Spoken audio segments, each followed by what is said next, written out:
Good afternoon, and welcome to Americans for the Arts and the Arts Action Fund's Office Hours webinar. My name is Jay Dick, and I'm the Senior Director of Advocacy and Partnerships here at Americans for the Arts, and I'll be your moderator today. I am a 50-something white gay cis male with short brown hair, a graying beard, and I'm wearing a red shirt with a blue blazer.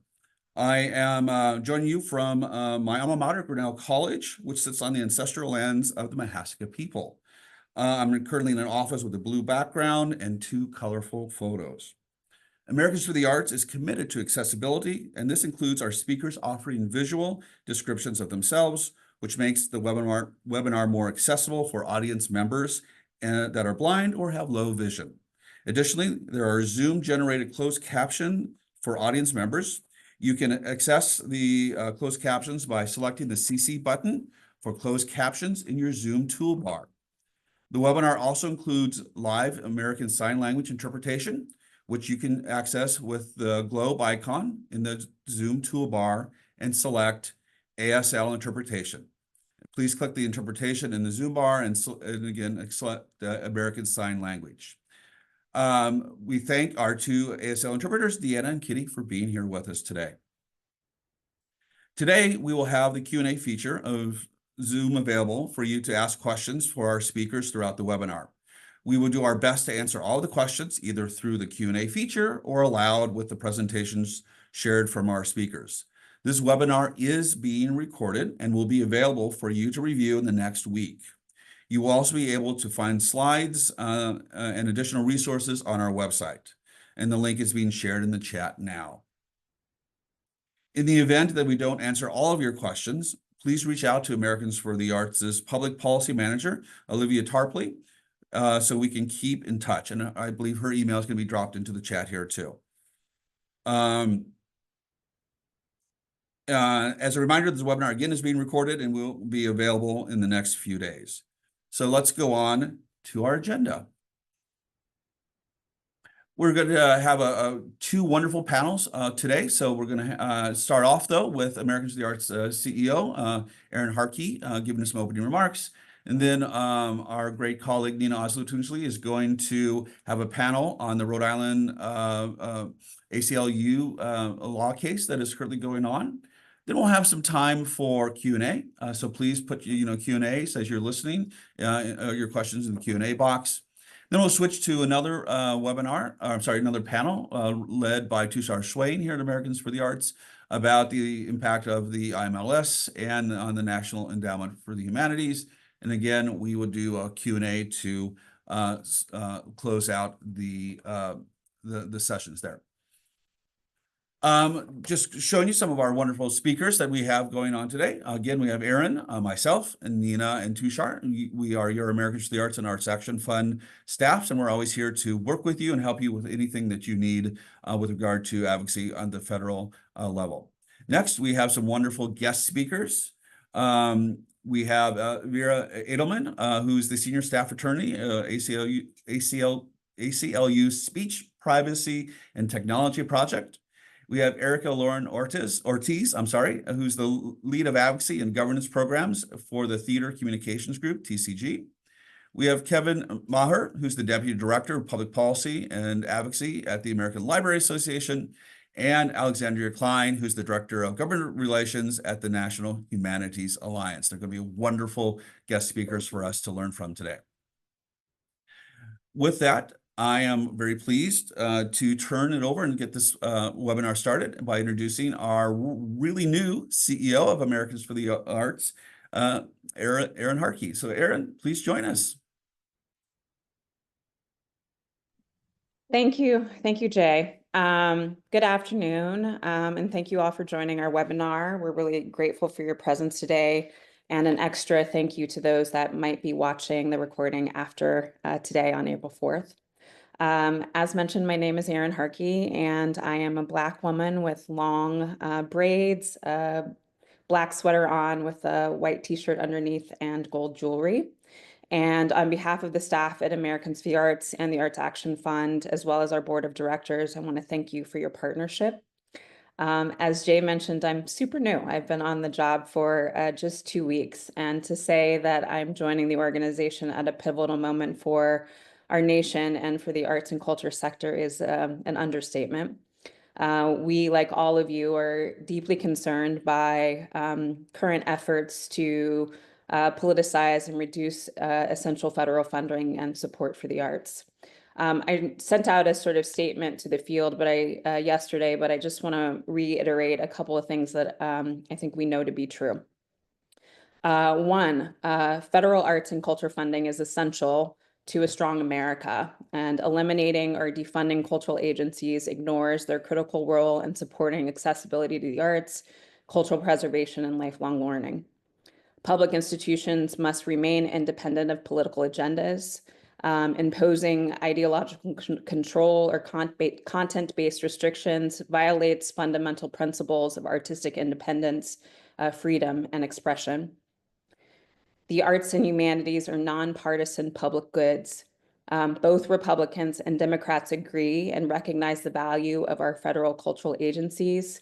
These agencies embody shared national values like education, innovation, and creativity, and undermining them threatens America's strength and leadership. Congress must act to protect the arts. It's imperative that Congress reject any proposals aimed at eliminating or restricting funding for these essential sort of cultural agencies. Now is the time to lean into our commitments and networks, not only to support one another, but also to champion our shared values. There is no more important time than now to act for the arts. We will continue to work tirelessly with our partners to educate the new administration, Congress, and the American public about the important role that our nation's cultural agencies serve in transforming communities, enriching the lives of every American. While we continue to navigate these challenging times, I'm pleased to share with all of you that we will begin a regular cadence of office hours with our advocacy team. Starting on April 18th, this program will take place every other Friday until Labor Day. We want to provide a consistent opportunity to engage with all of you and provide updates. I also just want to thank all of you again for being here, and for our speakers, and for the arts advocacy team at Americans for the Arts and AFTA. You guys are doing such great work, and there's a lot of important work to continue. So I look forward to doing all of that with you, and please take care of each other. Thank you, Erin. And with that, let's start off with our first panel, which is going to be moderated by my good friend and longtime colleague, Nina Oslu-Tunjali, who is the Executive Director of the Arts Action Fund and also Chief Counsel of Government and Public Affairs here at Americans for the Arts. So I invite that first panel to come on board. And Nina, I will turn it over to you. Have fun. Thank you. Thank you, Jay. Thank you, Erin. And let me thank in advance our two colleagues who are joining us on this important topic. Let me first describe myself, and then we'll get into it. And I'll invite you to describe yourselves too before we get into it, actually. I am a Middle Eastern woman with dark black hair, wearing a red scarf and glasses with a backdrop that says Arts Vote on it, that was designed by Shepard Fairey. Erica, why don't you do your description, and then Vera, and then we'll start. Thanks, Nina. My name is Erica Lauren Ortiz. I use she, her pronouns. I am a Black woman with long black hair. I am wearing a pink dress in front of a beautiful virtual background of a wonderfully decorated apartment. And I'm the lead of advocacy and governance programs at Theater Communications Group. Vera. Hi, everyone. I am Vera Edelman. I am a white woman with relatively long hair, silver glasses, and a much less professional background. I have a 2 sunny window on one side and a projector in the back on the other side. And I also use she, her pronouns, and I'm a senior staff attorney with the ACLU's Speech, Privacy, and Technology Project. Thank you for joining us on a very timely topic. TCG, Theater Communications Group, is part of a lawsuit with Rhode Island Latino Arts and 2 other theater organizations that Erica can talk about, that ACLU of Rhode Island took on as a case challenging the constitutionality of a compliance issue related to not promoting gender ideology in proposed grants that may be awarded at the National Endowment for the Arts. Vera, I'd like to start with you in asking you in layman terms, because we have a lot of people who may not know the legality of what you're challenging and why it was needed. Could you perhaps just start with why you took on this case and what you were hoping to accomplish before we talk about the judge's opinion results that came out yesterday? Absolutely. Thank you. So we sued on behalf of TCG, RILA, the Theater Offensive, and National Queer Theater after the NEA imposed two restrictions that essentially, I think, collapse into one, but both parts were relevant to the suit. The first was requiring anyone who was going to apply for an NEA grant to certify that they would not, quote unquote, promote what the government deems to be gender ideology in order to even be eligible to apply. And second, that their application, the project that they proposed, could not appear to promote quote unquote gender ideology if it was to receive any funds. And so we sued to challenge both of those restrictions. We sued on March 4th, I believe, and a couple of days after that we sued early in March. And a couple of days after that, the NEA removed the certification requirement, essentially getting rid of the really quick urgency of the lawsuit because we filed days before people would have to submit part 1 of their March grant applications and would have had to check the box. There was no choice but to check a box in order to technologically submit the form that you have to for part 1 that said that they agreed to the certification. And the NEA said that because of the lawsuit, while the lawsuit was ongoing, that certification requirement was off the table. Then after we sued, the NEA also said that it was going to reconsider the second prohibition that I described that we were also challenging, basically to see whether it in fact had to impose this eligibility bar as a result of President Trump's executive order, which states that federal funds cannot be used to fund anything that quote unquote promotes gender ideology.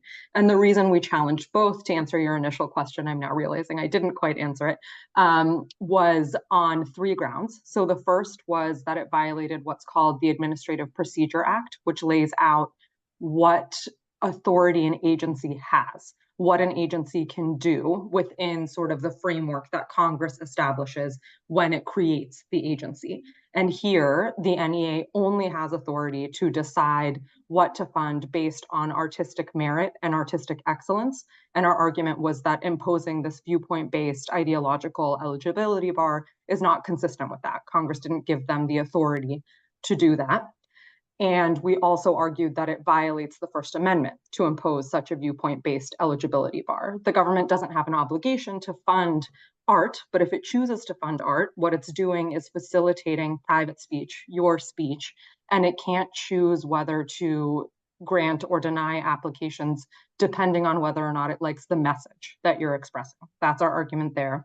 And then the last argument was that it was vague, confusing, unclear what exactly it means to quote unquote promote gender ideology. And if you have to certify that you are not going to do that with federal funds, and the government makes clear that that certification can expose you to civil, criminal, administrative penalties, you have to know if what you're doing might cross the line. You have to have notice of that.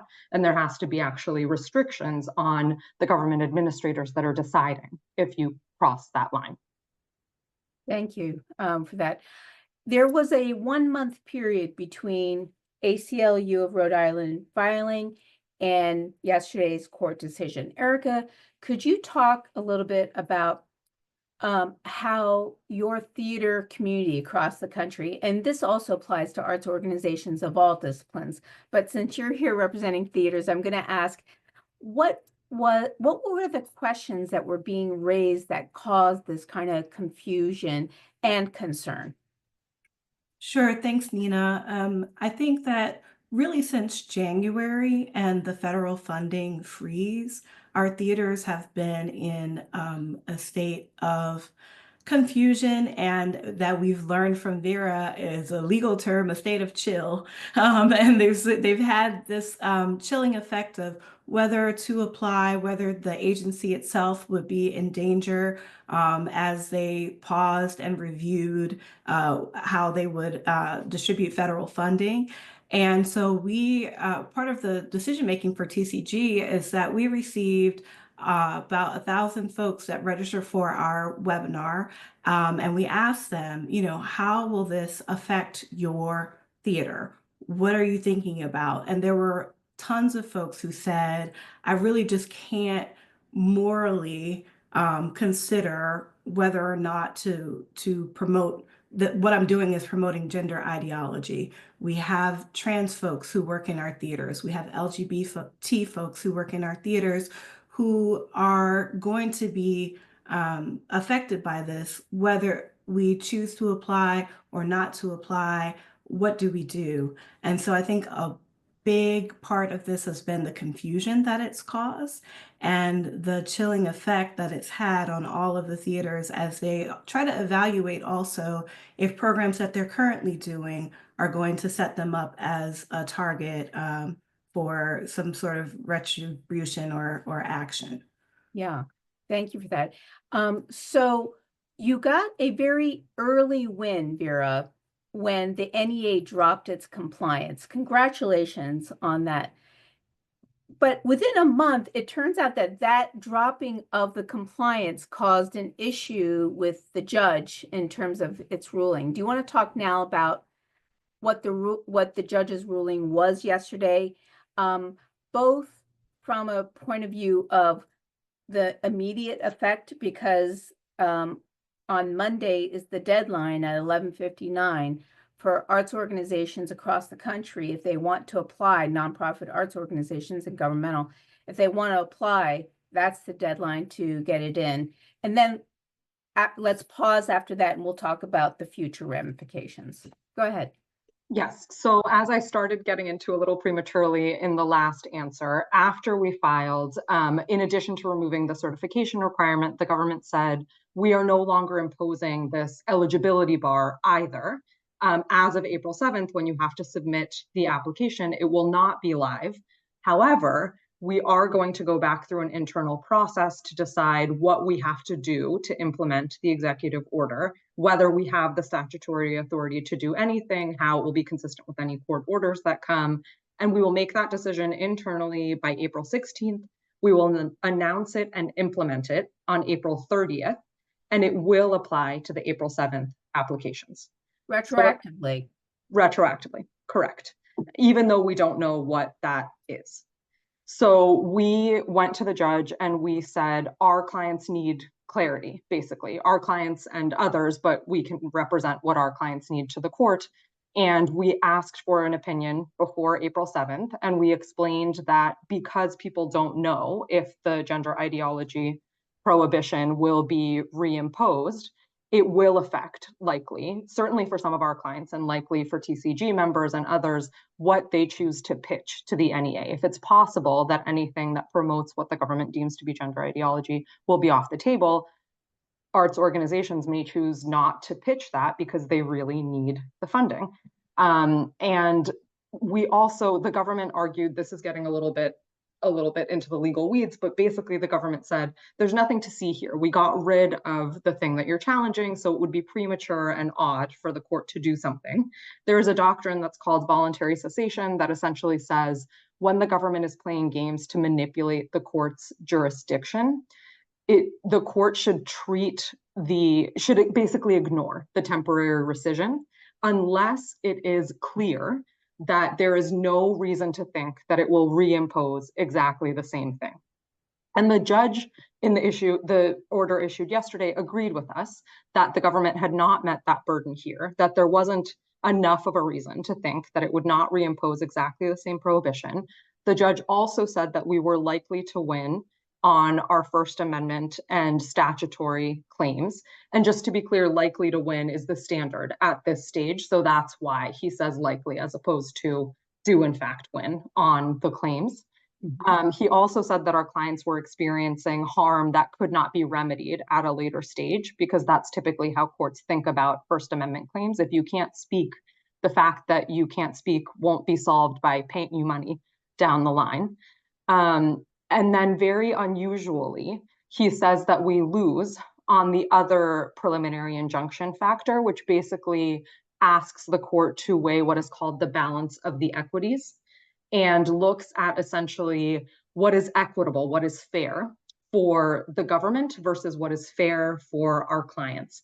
And the judge essentially says, because the government is going through this process right now, it would not be fair for him to intervene and take something off the table, particularly because it's not clear what exactly the NEA will choose to do.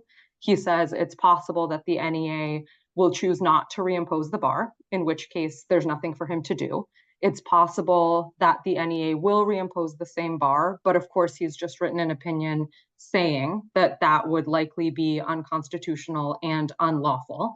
And to be clear, if they do reimpose that same bar on April 30th, we will be back in court challenging it.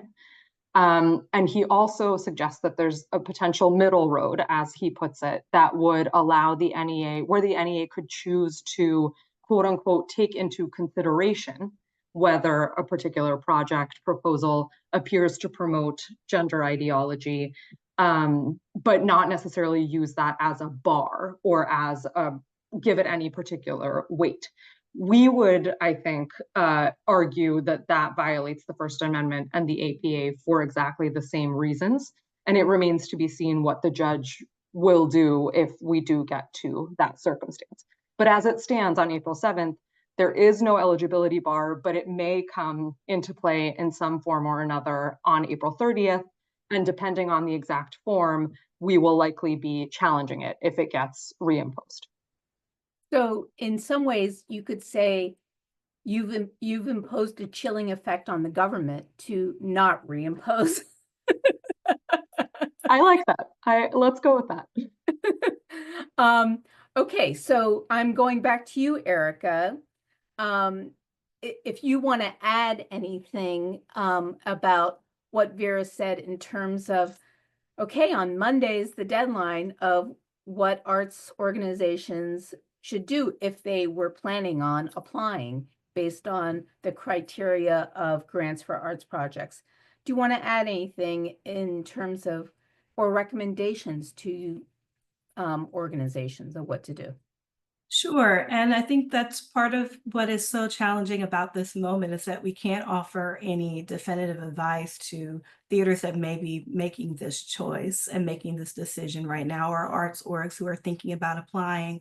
We have heard the spectrum of it from our field. Some folks are hoping to apply and wondering what may the outcome be. But I think that one of the sort of saddest things about this is that it is going to mean that it's going to take a lot of time, right, to sort of untangle what and when these projects can move forward. Our theaters do season planning. Many of them try to do it a year or so in advance, and they're counting on vital federal funds to support the work that they're doing. Next year, we know is the semi-quincentennial, and if this continues to drag on, does that mean that trans voices and LGBTQ voices won't be at the table in the awarding of those federal grants? We really want to make sure that the government takes the appropriate action and make sure that federal funding remains accessible for all. This is such a modest budget, and the NEA still doesn't spend, or the government doesn't spend $1 per capita for the arts. And we would love to see funding increase, not decrease, and have these types of restrictions. So our members are certainly very activated right now. Folks want some definitive relief. And so we're really hopeful that we're able to move forward quickly and definitively soon. And Vera, in terms of some advice that you could also share with arts organizations, and also maybe some clarity, if there is clarity, if you have staff that are LGBTQ or transgender, are they impacted, or is it based on the art project's content? I mean, it's a good question and part of why we included the vagueness claim. So what the prohibition says is that federal funds in the executive order, that federal funds shall not be used to quote unquote promote gender ideology. And I think you're right to identify specifically transgender, non-binary, intersex individuals, because I think pursuant to the terms of the executive order, those are exactly the people who the government wants to erase, wants to not acknowledge the existence of in ideological terms. And I think that we included in our arguments, basically these, not as much about employment, because I think that the focus has been much more on what the funds will be, what project the funds will be used to effectuate. And so to my mind, that is more about like, what are you putting on stage? What are you including in your artwork? What movements are in the dance? That kind of, who is performing? What clothes are they wearing? Those kinds of things feel to me much more squarely implicated. I could see a version where if you are using some of that money to pay the salary of a person whose existence the government does not acknowledge and does not want to acknowledge on ideological terms, you know, that seems to me further afield, but that was part of why we included our vagueness claim. The judge did not agree with our vagueness concerns because the certification requirement, which kind of imposed all of these other potential penalties, was no longer live. So we don't have clarity from the judge on that. I would be less worried about the employment piece of it, but I also can't say that I think it's entirely off of the table. I'd like to ask a corollary legal question as well to you, Vera, and you've kind of talked a little bit about it, Erica, as well, and that is the DEI component. There was originally both a compliance, a mandatory compliance checkoff for both the gender ideology executive order, which we've talked about, and diversity, equity, and inclusion executive order. There has been some legal action taken, and as I understand it, it favored in the side of the government of allowing it, if I'm not mistaken. And yet the NEA has not put back in action live the checkoff for DEI. Do I have those facts right? So I should be clear, this is not part of our case, so I am not speaking as I don't have the same level of expertise on this. It is true that the DEI certification, not with respect to the NEA specifically, but more broadly, was challenged in a lawsuit called National Association of Diversity Officers in Higher Education versus Trump, in the District of Maryland. Initially, after that lawsuit was filed and before ours was filed, the district court preliminarily enjoined the DEI certification requirement, and the NEA said it would not require anyone to certify that they were complying with that executive order either, as long as the preliminary injunction was in effect. And I believe you are correct, Nina, that the Fourth Circuit, since that opinion, has stayed the preliminary injunction, basically People tell them what stayed means. Paused the preliminary injunction. So essentially blocked the block from going into effect, which means that the executive order, that certification requirement, is back in effect. I have not looked at the exact checkbox that you need to check when you submit part 2 of the application. Yeah. Sorry. Meaning they're not requiring the checkoff. They're not. Well, then yes. So then I think that is the answer.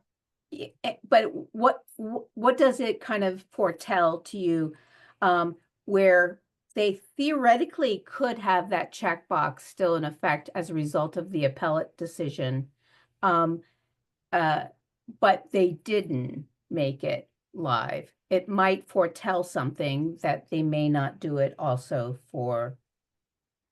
I mean, to me, it ideology. seems clear that the judge thinks that reimposing the gender ideology prohibition would be unlawful. So not only because of how they've responded to the DEI court orders, but because of the good language in our opinion about the unlawfulness of this particular requirement, I'm hopeful that they would not reimpose the same eligibility bar with Yeah. respect to gender. Okay, I'm going to ask my colleague Jay to come in with some of the questions that came up while we were talking. Thanks, Nina, and thanks for both of you for a wonderful panel. Questions have been coming in. We're not going to be able to get to all of them, but a couple. First one is basically simple explanation: gender ideology versus a scientific fact. How does the administration define this? So define gender equality or gender ideology. So I don't, the place to look for that is the President Trump's Defending Women from Extremist Gender Ideology executive order. And I don't have it in front of me, but the idea essentially is, according to the government, biological sex, quote unquote, is determined at birth. And it is something that is just a fact that exists about every person's body, cannot be changed. Gender identity is not a concept, is not real. And I think basically really puts in the crosshairs anyone who is non-binary, is transgender, is genderqueer, etc. And the executive order makes it clear that this is all happening in ideological terms. It basically refers to gender identity as a false idea, a dangerous claim, and it has been used to go after everything from what we're discussing about here or talking about here to gender affirming care, and even more. Erica, thank you for posting the executive order. Has your constituency of theaters, how did they take the definition that was put in the executive order? Sure. It's certainly not monolithic, but I will say at large, we've heard from quite a number of theaters that it provides just confusing language and language that is not in alignment with all of the initiatives that they have operating within their theater spaces. Theater being a place that is very accessible for all and welcoming to all. Thank you. Jay, next question. Yes, so we had a question, they write, I'm curious about the status of the other executive orders around DEI, different from gender ideology, and how does the NEA or any other group, NEH or MLS, may require grantees to adhere to it. So is there any other executive orders out there that are around DEI that we need to be watching out for? That are about DEI or other than DEI? Well, the person is talking about, the lawsuit around gender ideology, but is there any other executive orders that are about DEI that could be affecting our folks that are out there? Yeah, there are actually several DEI executive orders, and we can post some of the main ones, at least the one that the NEA specifically refers to as a primary one, but there are multiple DEI orders. And the one thing I will say about the DEI order is that it basically restricts DEI programming that would violate federal anti-discrimination law. And so I think, much as I think we all understand what is going on, legally, I think the concern would be, do you actually think any of the DEI programming that you're engaging in or offering, or any statements that you're making in support of DEI or anti-racism, in fact violates federal anti-discrimination law? And I would hope that the answer to that is no. So I think that that's just a thing to consider when you think about the impact for your organization. Yeah. Go ahead, Jay. Oh, another question is the right. We represent a theater that may apply for a grant. If we apply, can we in our application state that we will not make any certifications similar to those in executive orders? How would you like to respond to that? So early on, we were certainly encouraging theaters to do that. I think one of the concerning things that we're seeing across some of the other cultural agencies is this idea of sort of retroactively applying the upcoming decisions to your applications. And so we want to make sure that we get some full and comprehensive relief so that you can apply without that fear. But it doesn't mean that you can't certainly state it. And the other thing is that, the panels that review these applications are peers. We have some. I think that I think that the certification will not protect you from what is to come. Anyone else? Vera, in some ways, encouraging organizations to apply gives you possibly more clients, not clients, but like cases of examples of possible infringement of their rights. There might be a lot of organizations fearful of applying, but would you, in the end, still encourage them to apply, knowing the ACLU is behind them in wanting to fight cases that may feel like it's an infringement? I would say that we are hopeful that whatever happens in this case helps everyone who applies for NEA funds. I would also say that courts are getting increasingly distasteful of granting injunctions that go beyond the parties in front of them. So for TCG members, for example, if you're a TCG member, the fact that TCG is a plaintiff in our case, whatever relief we get will extend to you. For our individual clients, RILA, TTO, and NQT, same thing goes. But unless you are in fact a client in the case, I can't guarantee that whatever relief we get in the case will extend to you. We will make the argument that it absolutely should, because whether or not these prohibitions and eligibility bars are constitutional and lawful doesn't depend on the facts of any particular arts organization. And I think that we have a strong, I think that is correct. Whether the court will agree with me, I cannot guarantee that. Wow, that's a very important point that you have highlighted here. In what scenario can it apply to all applicants of all forms of performing and presenting arts organizations and not virtual museums, but museums that do art? So that is, to be clear, that is what we will seek. Uh-huh. I am hopeful that that is what will happen. But I think the thing that I can say with much more certainty will happen is that whoever is directly represented in the case will get the relief in the case. At the same time, even if you don't technically get the relief and it is clear from the opinion that it is unlawful, unconstitutional to have this bar, it would surprise me if the government continued to impose it. If it would basically require the government to check, like, oh, is this a TCG member? If so, we have to actually comply with this court order. Whereas if they're not, then we can do whatever we want. Also, to your point, Nina, if they do in fact impose it on others, those others have a very strong argument if we win to say, well, for exactly the reasons that they won, this is unconstitutional as applied to me. So it may be kind of an academic conversation we're having, but I will just note that courts have, less so in First Amendment cases, but increasingly over time become stingier with their relief. Right. That was really important to highlight. Erica, any last words before we have to move on to our next panel? No, just gratitude to Americans for the Arts and to Vera and all of the organizations that are joining in this important fight. Gratitude to you for taking the initiative for this case, and ACLU taking on all the costs of doing this. Thank you so much. Before we go, though, one question that goes to this is, how can people get involved? How can they help? How can they be part of this? So how can people get involved to help you guys out? Great. So we are continuing to advocate for the arts. We want to make sure that the arts remain well-funded, accessible to all, and independent. You can find more information about what we are doing on tcg.org.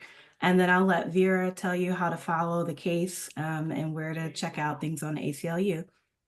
We keep information as updated as we can about the case on our website through press releases. In terms of specific opportunities to get involved, I think the one main way is through amicus briefing potentially, though we should, if you are interested in that, please be in touch with us because it also can be troubling to flood the court with too many. But basically that's an opportunity for those who are not directly parties in the case to say to the court, hey, we also have an opinion here that matters. We have a story that matters. This might impact the way that you are thinking about the case. Thank you Perfect. very much. Thank you, Vera. Thank you, Erica. Thank you, Nina, for a wonderful panel. There's a few questions. If you have a chance to maybe answer them online, we'd love for you to do that we didn't get to for this panel. That said, we're going to turn it over to our next panel. Tushar Swain, who is Americans for the Arts Director of Public Policy, is going to talk a little bit about what's going on with the IMLS and other issues at the federal government. I think there's a few out there. So Tushar, I will turn it over to you, my friend. Thank you, Jay. Hello, everybody. My name is Tushar Swain. I am a middle-aged man with brown skin and a bald head. Today, I am wearing a checkered blue shirt, a blue sports jacket, and two colorful pictures on my wall behind me. The next panel is a reminder to me of the importance of partners and friends in the arts community during difficult times. We gather information from each other and share ideas because we want to help advocate for all of our cultural agencies, while also leaning on each other for emotional support. It's a reminder to me that while times are difficult, there's no community I'd rather be in this fight with than the arts and culture community. And our next two guests embody everything I just said and are experts on the current situation at the Institute of Museum and Library Services, or IMLS, and the National Endowment for the Humanities, or the NEH. Kevin Maher is the Deputy Director of Public Policy and Advocacy for ALA. In his capacity, Kevin leads efforts on appropriations and education policies. In his 6 years at ALA, Kevin has helped secure funding increases for library services and Technology Act, innovative approaches to literacy, and many other programs supporting library services to patrons and students. Kevin resides in Maryland and holds a library card in multiple states. And I also want to introduce Director of Government Relations at the National Humanities Alliance. Alex Klein leads NHA's government relations efforts and collaborates with our advocacy partners in the humanities community to pursue increased funding for humanities policy priorities. Before joining NHA, she was an Allen Hughes Fellow at Arena Stage, splitting her time between media relations and marketing. And before we get started, I'd like to invite both to give a physical description of themselves. Alex, let's start with you. Sure thing. I guess as Tushar just said, my name is Alex Klein and I'm the Director of Government Relations at the National Humanities Alliance. I'm a 32-year-old white woman with dirty blonde hair and I am wearing a blue and white striped sweater. I am seated in my home office, which is based in Northern Virginia, which is the unceded ancestral homeland of the Piscataway people. And behind me is a blank cream-colored wall. Thank you, Alex. Go ahead, Kevin. Thank you. I am Kevin Maher with the American Library Association. 6-year-old white male, gray hair, blue shirt, tie, in a room with a door in the background. Great. Thank you all again, or thank you both for taking some time to be with us today. I know you both are incredibly busy monitoring what we're about to talk about today. Kevin, let's start with you. Can you tell us the importance of IMLS and what has happened over the course of the last couple of weeks here in Washington that puts the agency at risk?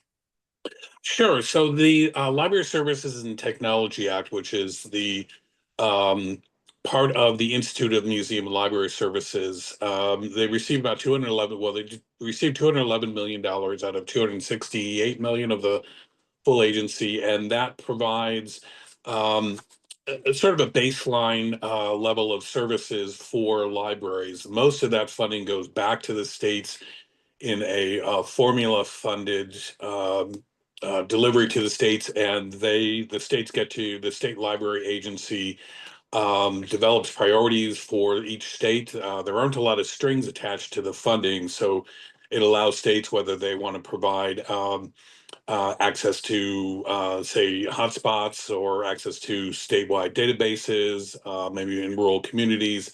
They can get access to books and publications and things like Libby through the library that they wouldn't otherwise be able to do that. So we saw on March 14th an executive order from the White House and dismantling the Institute of Museum and Library Services. And on March 17th, the following Monday, a gentleman named Keith Sonderling was sworn in as the acting director. The acting director actually was vacant at that point because the predecessor had reached the end of his term, so there was a temporary acting there. So Keith Sonderling came in. He is actually also Deputy Director of Labor at the Department of Labor. On March 31st, the employees at IMLS were put on administrative leave. And on April 3rd, several states received notices, and I believe some individual grant recipients received notices that their grants were forthright ended. I know California, Washington, Connecticut, 3 states that have received notices that their state library grants were ended. We also know that on and around April 3rd, staff on administrative leave were given notice that they were given RIF termination notices, which would come in about a month. Thank you. If I could just ask a follow-up, one of the questions that we had from the audience who submitted prior was, part of the executive order, I believe it's quoted as be eliminated to the maximum extent of the law, and the agencies are ordered to reduce their services and personnel to the minimum amount. Does the cancellation of these grants, in your opinion, from what you know about the statute, actually go past that? Well, yes, we would argue yes. We sent a letter immediately to Acting Secretary Sonderling outlining what we believe are the statutory requirements of IMLS, and particularly on the library side of the House. That the director of IMLS will work with each state library agency to develop a plan. They'll appropriate funds. There are things mandated there, such as a IMLS board, which also today or yesterday, the board of IMLS were all fired and let go as well. In addition, there's also the issue, the congressional authority under Article 1, Section 9 of the Constitution, that Congress, no funds from the Treasurer will be expended without direction of Congress. So Congress has already appropriated the funds currently in the continuing resolution. So they've said what the funding should be, and we feel this is a violation of that. So the board was let go today. Either yesterday or today. Wow. That's actually news to me. I didn't know that. We'll get back to you on some of this, Kevin. I want to switch Sure. over to Alex and just talk about the importance of the NEH and what's happened over the course of just the last several days that's putting the agency at risk right now. Certainly.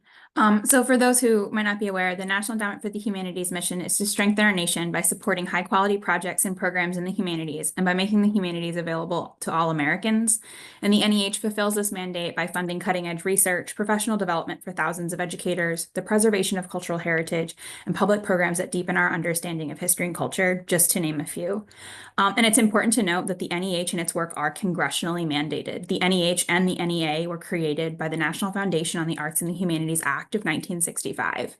And so on March 11th, Chair Shelley Lowe was dismissed by the Trump administration. This is not unusual. She was a Biden appointee, and we did anticipate that she would be dismissed in order for Trump to install his own appointee.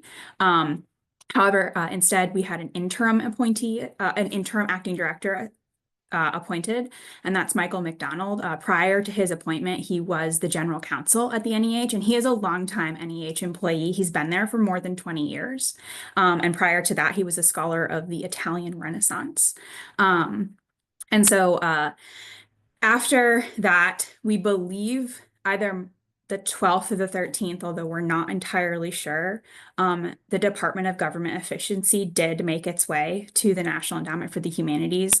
They were only there for about a day and a half after they realized that much of the information that they were seeking is publicly available through NEH's online grant database, which does catalog every grant that the agency has given since its founding. After that, things proceeded as normal. NEH even held its council on the 16th and 17th, I believe it was, of March, to go through with their next round of peer-reviewed grants. So that things were proceeding as normal until this past Monday, when we at NHA learned that the Department of Government Efficiency was back, and that imminently there would be a reduction in staff of a pretty vast reduction in staff, the cancellation of all grant programs at the NEH, and the clawback of any open grant that was still in the works. The beginning of that started on Tuesday, where we were noticing grant lines were being canceled. So if you were to go to the NEH's website now, for example, their summer stipends program, which is a longtime program that funds faculty at universities and higher education to complete research over the summer, that you'll notice that grant line now states that it is no longer being offered. That was then followed by grant termination notices that started going out on Wednesday evening and continued throughout the day on Thursday. We at NHA are still working to figure out the scope of the grants that were canceled. However, our understanding is that it was every grant that remained open. And then the last thing that happened was very late last night. About 80% of the NEH's staff was put on indefinite administrative leave. So there are we think about 35 folks left in the building, but we're not positive. And that's where we are. And Alex, is that a RIF, or have they been put on administrative leave? No, so it's different. They've been put on administrative leave. There's not been a reduction in force. So these folks are on leave with pay. However, we can't be certain that doesn't mean a RIF is not necessarily coming in the future.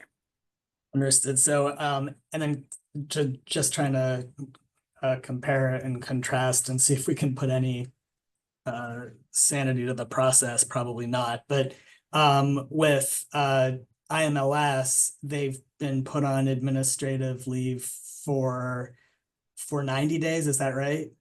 Well, they originally were, but there was a notice sent to the employee. This was on Monday, and then yesterday they received a notice that they would be RIFed. That would be a termination. I think it early in May 5th, May 6th, something like this. And there was a reporter who got a copy of the memo that was sent, and she posted that on Blue Sky, that the copy of the memo that they received.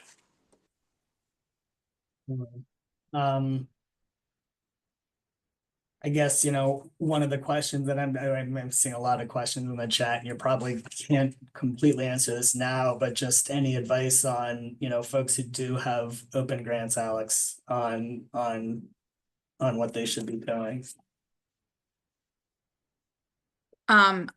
Unfortunately, the advice that we have been giving is no longer super viable. Up until just yesterday, we were telling folks to continue to draw down as much as they could because folks were still there to help with that process, to help with any reimbursements that took place prior to receiving that termination of grant letter. However, that is no longer the case, right? We have seen a severe reduction in force, or excuse me, severe administrative leave placing at the agency. And so there's no one there to answer the phones to complete those kinds of things. And so what we are advising is for folks to continue to put those requests in, but know that you're probably not going to hear back from the NEH for quite some time. But as long as there is a paper trail, it's possible that you might be able to see some sort of something in the future. But again, we can't guarantee that because we just don't know. You had mentioned the state and jurisdictional humanities councils are so they are not receiving funding right now, correct? That is correct. Part of the grants that were rescinded were the operational support for all 56 state and jurisdictional humanities councils. While many councils do receive some funding from their states, most are entirely reliant on the funds that they get from the National Endowment for the Humanities and have just a couple months of reserve available to them. And so unless there is something, unless this action is reversed, most of the state humanities councils will be closed before the beginning of the summer. Thank you. Is it your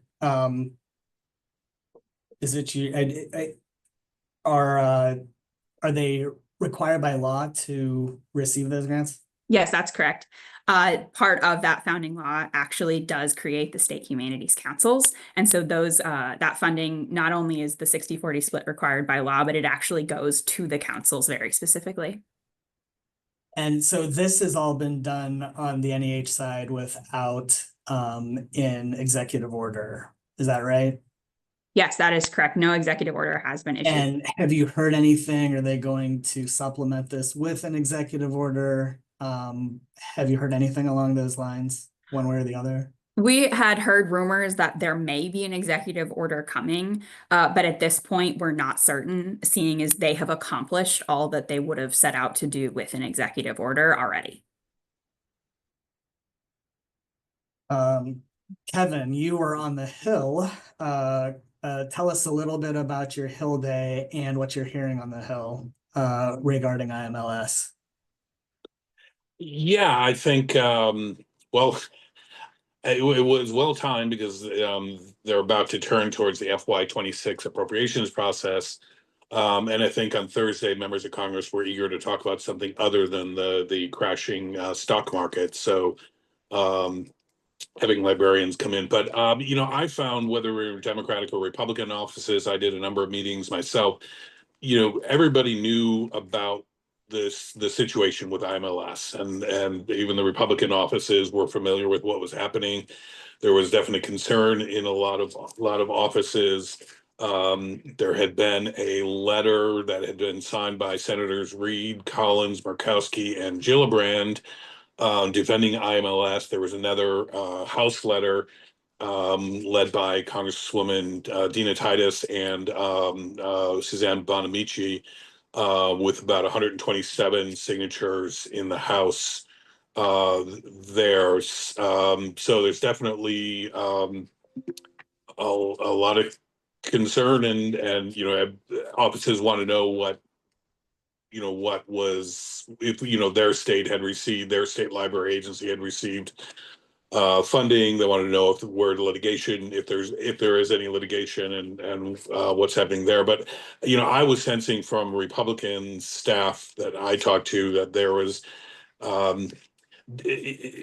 I want to say increasing concern about what's happening, and that things are kind of going off the rails a bit. we're seeing a few Republicans start to, speak up. I know Susan Collins is the chair of the appropriations.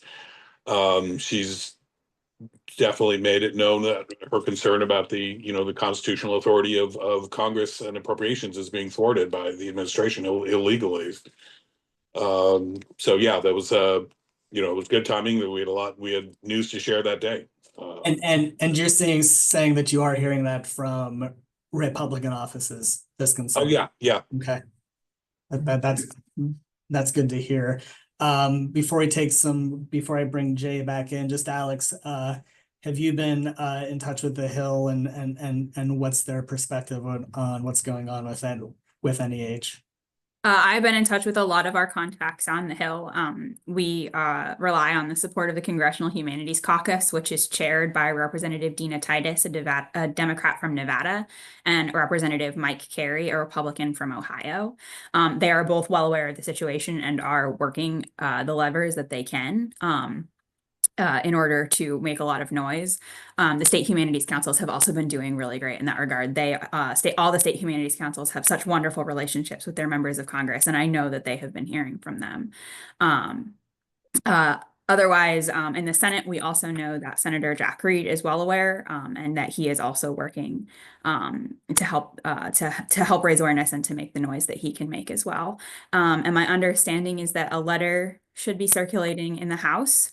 If it hasn't started circulating by this afternoon, it will by Monday morning, similar to the letter that went out about IMLS from Dina Titus's office.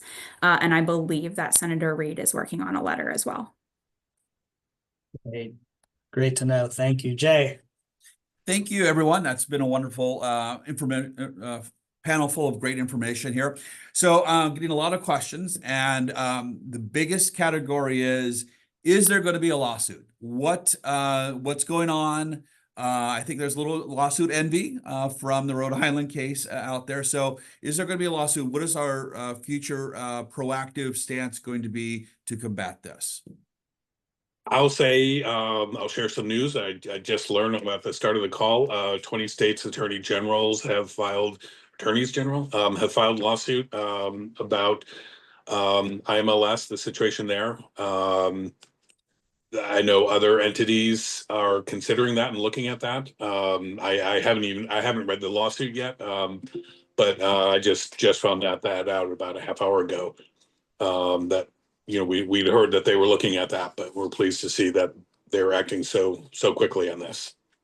So Kevin, I know this is really, you just read this information too. Is there a way that ALA or whoever, our members, American Church, can get involved with that, or we're still trying to learn about it? We're still trying to learn about it, seeing what our association wants to do, and other groups that we've been talking with. I know there's some labor unions, I know like AFT, which has been looking at some litigation. They don't represent employees at IMLS. I forget the name of the union that does, but I know those types of organizations are looking at that. So everything moving so quickly, we're looking at our options. And I think that is the term of the day or the week or the month, is everything is moving quickly. Yeah. With that, Alex, anything you'd like to chime in on that? I'll just say that we are exploring all possible options when it comes to something like a lawsuit. However, that is all that I am able to say at this moment. Perfect. Another set of questions have been around watching what's been happening at IMLS and NEH, and then looking like, okay, NEA is still sitting over there too, National Endowment for the Arts. What's going to happen there? So any crystal balling that you want to do, is the DOJ going to be visiting the NEA? Have they already? What are they going to do? Is the NEA in danger of having a reduction in force or their budget cuts or anything along those lines? And that might even be a two-sharp question too, but anyone out would like to answer that? I can start, and you might even want to bring Nina in too, but the senior advisor for the NEA, Marianne Carter, actually spoke publicly to the Cultural Advocacy Group, which is a group of many advocacy arts advocacy organizations, and she kind of gave a rundown of some of the plans that she's undertaking to try to avoid the situation that is happening at some of the other federal agencies. She had talked about offering employees certain separation options, trying to reduce things that way before the Doge actually does come for their in-person visit. You can see some of the changes that they made to their grant operations as well, to try to I guess in their mind do the best that they can to comply with the executive orders. Nina, what else would you like to add to that?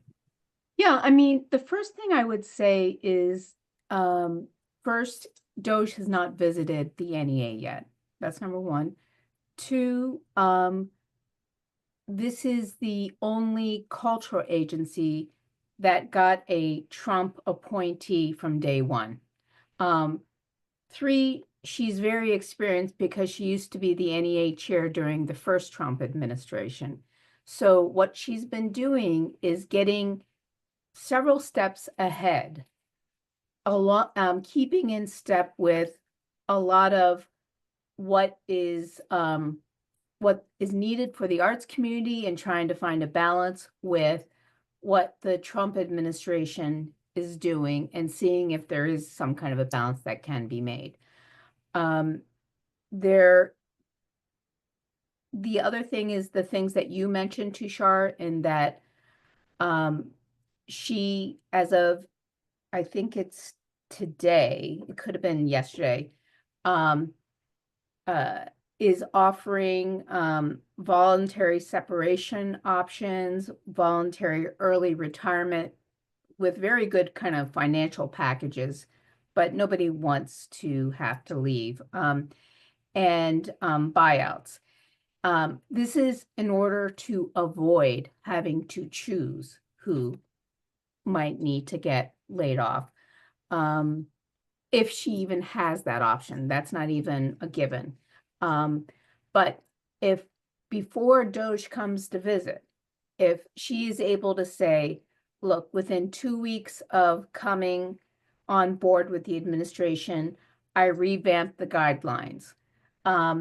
If within a couple months, between people who have already retired, who took the early buyouts that the administration offered within days of January 20th, and now these more proactive voluntary leave separations, she is hoping to get the agency down to about 66% of staff, so that she can actually, when Doge comes, say, I've already made the cuts. You don't have to make more cuts. And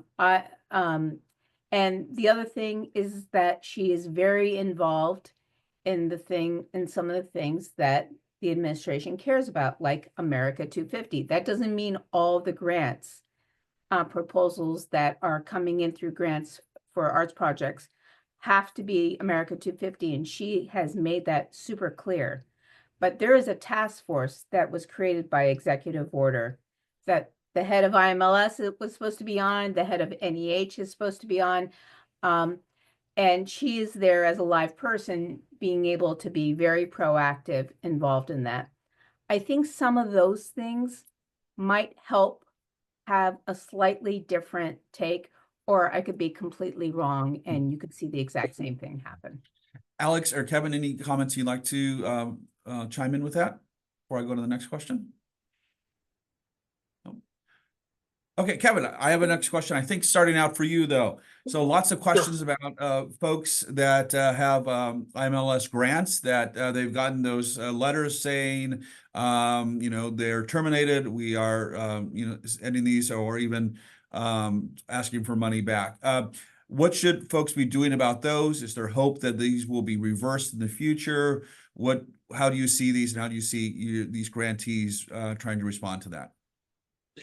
Yeah, it's there's no clear path. We've never been here before. I mean, the courts are going to weigh in. You know, we've seen cases where the courts have told Doge to, stop doing what they're doing.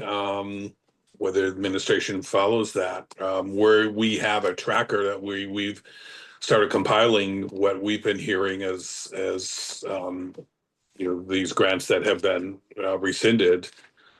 Yeah, I'm not, I know I've seen some of the letters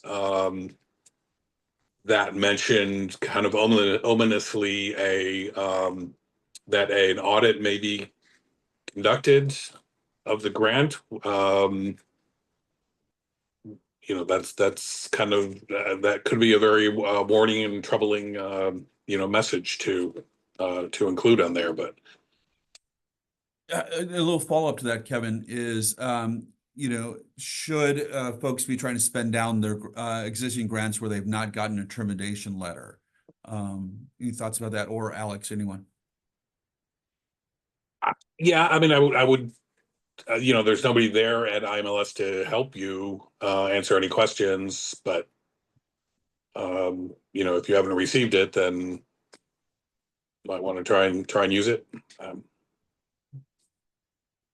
Yep. As you can tell, we are really in uncharted territories on this. We're almost out of time here, so I'll just turn it back over to Alex or Kevin, especially one of you two. Is there anything you'd like to say in conclusion for this panel?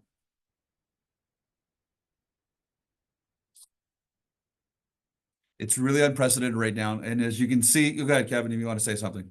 I'll just say, just kind of keep pushing on. I mean, we've gotten an extraordinary amount of response from our members, from our action alerts, unprecedented levels of response to letters to Congress, letters to House and Senate, and seeing them going to the meetings that I did this week. I mean, nobody was, all